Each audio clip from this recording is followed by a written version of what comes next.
मैं एम्बुलेंस के अंदर था तो बाहर से मेरी आवाज़ कैसे आ रही थी?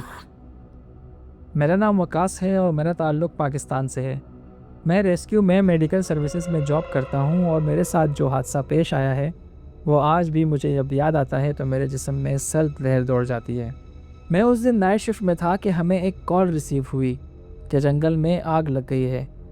फायर फाइटर्स के साथ हमने भी जाना था। हमने फ़ौरन तैयारी पकड़ी और पहुँच गए जंगल। हमें दूर से ही जंगल नज़र आ रहा था, लेकिन अजीब बात ये थी कि आग तेज़ नहीं फैल रही थी, बस आहिस्ता आहिस्ता जल रही थी, जैसे किसी चीज़ का इंतज़ार कर रही हो। मैं और मेरा पार्टनर बॉबी एम्बुलेंस के अंदर थे और फायर फाइटर्स आग बुझाने में लगे हुए थे। हमारा काम बिल्कुल सीधा साधा था, फायर फाइटर्स को मेडिकल सपोर्ट देना। शुरू में सब नॉर्मल था, अंधेरा, धुआं, जलती लकड़ियों की हल्की हल्की आवाज़।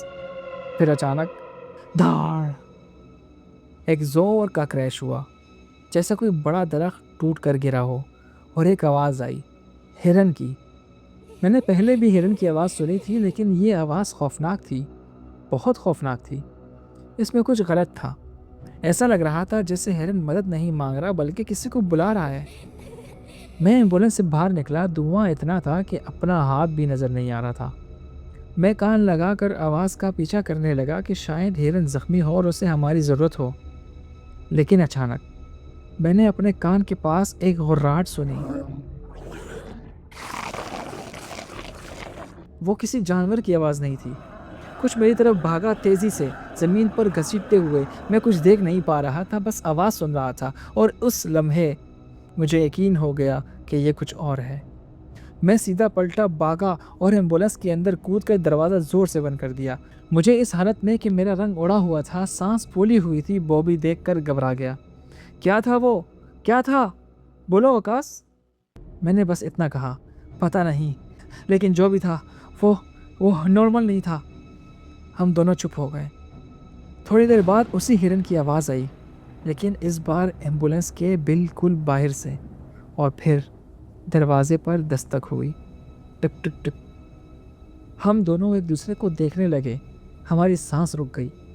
बाहर कुछ नज़र नहीं आ रहा था, बस आवाज़ आ रही थी, बॉबी, बॉबी दरवाज़ा खोलो, मैं हूँ। वो मेरी आवाज़ थी, बिल्कुल मेरी, लेकिन मैं तो अंदर था, तो बाहर कौन था? चंद सेकंड मुकम्मल खामोशी। फिर आवाज़ आई, लेकिन इस बार वो मेरी नहीं थी, वो कुछ और थी, गहरी, खुरदरी, टूटी हुई। वो चीज़ पागलों की तरह चीखे जा रही थी और दरवाज़ा पीटे जा रही थी। फिर अचानक सब खामोश हो गया। हमने सोचा ख़त्म हो गया, लेकिन असल कहानी तो अभी शुरू हुई है। हमने गाड़ी स्टार्ट करने की कोशिश की, मगर एम्बुलेंस मुकम्मल डेड हो चुकी थी। हमने वायरलेस कांटेक्ट करने की कोशिश की कि वो भी नहीं हो रही थी। हम धुएं और अंधेरे में फंस चुके थे, और अचानक रेडियो खुद ही ऑन हुआ और उसमें से आवाज़ें आने लगीं, चीखें, रोने की आवाज़ें, ऐसे जैसे लोग ज़िंदा जल रहे हों। फिर एकदम सब बंद हो गया। खामोशी, ऐसी खामोशी जो दम घोट दे। मैंने बॉबी से कहा, अब एम्बुलेंस से निकलना ख़तरे से खाली नहीं है, दरवाज़ा लॉक कर दो। बॉबी ने दरवाज़ा लॉक किए और हम वहाँ सारी रात बैठे रहे।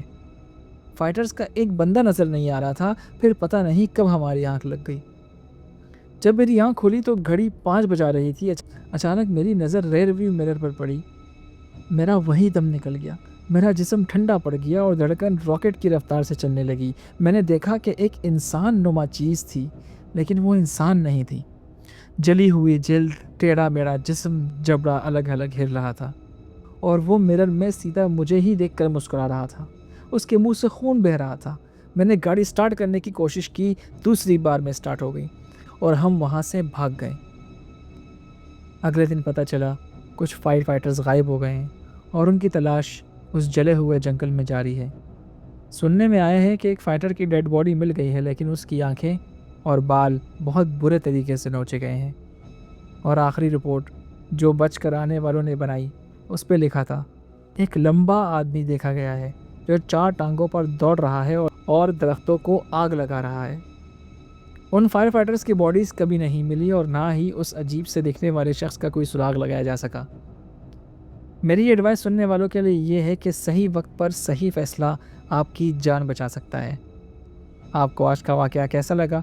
कमेंट्स में अपनी राय ज़रूर दें कि अगर आपको ऐसी चीज़ नज़र आए तो आप क्या करोगे।